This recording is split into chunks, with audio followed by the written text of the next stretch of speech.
दोस्तों, जैसा कि आप लोग सब जानते हैं, हमारा जो बिजी लाइफस्टाइल है, जिसकी वजह से कहीं ना कहीं किसी ना किसी को स्किन की कोई ना कोई दिक्कत होती है।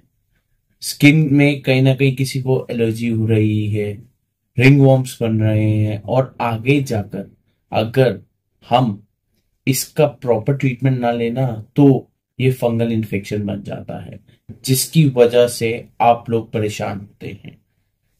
अब गर्मियां आ गई हैं, आप लोगों को पता है टेम्परेचर एकदम से बढ़ता जा रहा है और स्किन जो हमारी त्वचा है, बहुत लोगों को स्किन रिलेटेड प्रॉब्लम्स होती हैं, जिसमें से एक है फंगल इन्फेक्शन। तो आज मैं आपको इस वीडियो में बताऊंगा क्या होता है फंगल इन्फेक्शन, कैसे होता है फंगल इन्फेक्शन, क्या क्या इसके सिम्टम्स हैं, अगर कोई बंदा इस बीमारी से परेशान है तो कैसे ठीक हो, कितना समय लगता है इस बीमारी से ठीक होने के लिए, और कहीं ये ज्यादा प्रॉब्लमेटिक बीमारी तो नहीं है जो आगे जाकर आपको तंग करेगी। तो इस वीडियो को अंत तक जरूर देखिएगा, जिससे आप इस बीमारी से ठीक हो सकते हैं।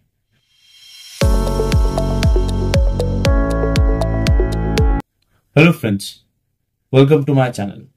जैसा कि आप लोग सब मेरे को जानते हैं, मेरा नाम मनीष आहूजा है और मैं सर गंगाराम हॉस्पिटल में एक मेडिकल प्रोफेशनल हूं।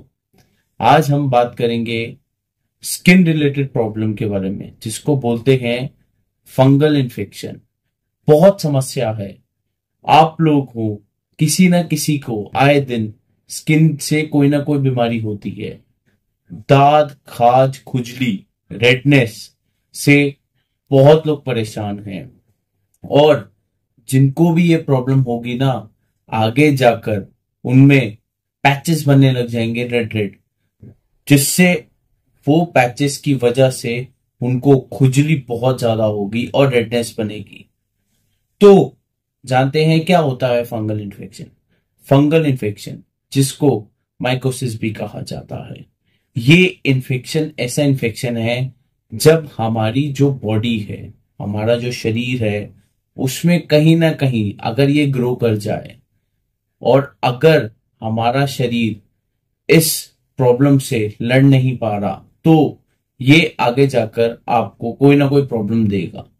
ये अक्सर हमारे बालों में हो सकता है, हमारे हाथ के नाखूनों में हो सकता है, हमारा जो जांग का एरिया है वहां हो सकता है, हमारे प्राइवेट पार्ट के एरिया में हो सकता है। इवन दो जो फंगल इन्फेक्शन है वो फेफड़ों में भी हो सकता है। तो आप ये मान के चलिए, फंगल इन्फेक्शन बॉडी के किसी भी हिस्से में हो सकता है। आप लोगों को ये जरूर पता होना चाहिए कि हमारी जो चमड़ी है, स्किन है, वो हमारी बॉडी का सबसे लार्जेस्ट ऑर्गन है और कहीं ना कहीं बहुत लोग फंगल इन्फेक्शन से परेशान रहते हैं। उन लोगों को सही ट्रीटमेंट ही नहीं मिल पाता, जिसकी वजह से वो इधर उधर अपने टाइम को वेस्ट करते हैं और ट्रीटमेंट सही नहीं दे पाते हैं। फंगल इन्फेक्शन जब भी किसी को होगा तो उनको ये सिम्टम्स आएंगे। सबसे पहली मेन जो चीज आएगी वो है एक रिंग वॉर्म बनेगा आपकी स्पेशली जांघों के एरिया में। दूसरी बात, उसमें रेडनेस होगी, मीठी मीठी खुजली चलेगी, जिसकी वजह से आप परेशान रहेंगे। और इसका जो मेन रीजन है ये प्रॉब्लम होने का, वो है गर्मियों में सबको पसीना आता है और अक्सर बहुत लोग मैंने देखे हैं एक दूसरे की चीजों को यूज करते हैं, स्पेशली टॉवल्स हो गए, क्लोथ्स हो गए, और जब भी आप अगर साफ कपड़े नहीं पहनेंगे प्रॉपरली वॉश करके तो भी ये फंगल इन्फेक्शन होता है। बहुत लोग तो टाइट कपड़े पहनते हैं, जीन्सेस पहनते हैं, सिंथेटिक फैब्रिक्स पहनते हैं, जिसकी वजह से फंगस ग्रो करती है।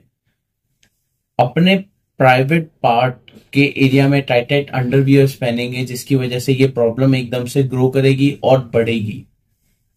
उसके बाद आता है, ये अक्सर उन लोगों को होता है जो ज्यादा मोटे होते हैं, हेल्दी होते हैं, नहीं तो जो लोग डायबिटिक होते हैं या कहीं ना कहीं उनको कोई ना कोई ऑटो इम्यून प्रॉब्लम हो।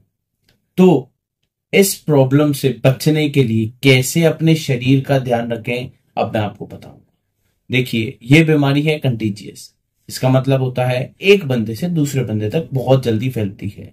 तो कोशिश करें स्पेशल हाइजीन मेंटेन रखें, टाइट क्लोथ्स नहीं पहने, कॉटन के कपड़े पहने, रात को जब भी सो रहे हैं कोशिश करिए लुंगी का इस्तेमाल करें, जिससे आपके प्राइवेट पार्ट का जो एरिया है वहां पे थोड़ी सी हवा जाती रहे। और जब भी ऐसी प्रॉब्लम होना तो तुरंत डॉक्टर से कंसल्ट करें। इसका जो इलाज है वो है मेडिकल मैनेजमेंट। बहुत रेयर चांसेस में ऐसा होता है कि आपको टैबलेट्स दी जाती हैं।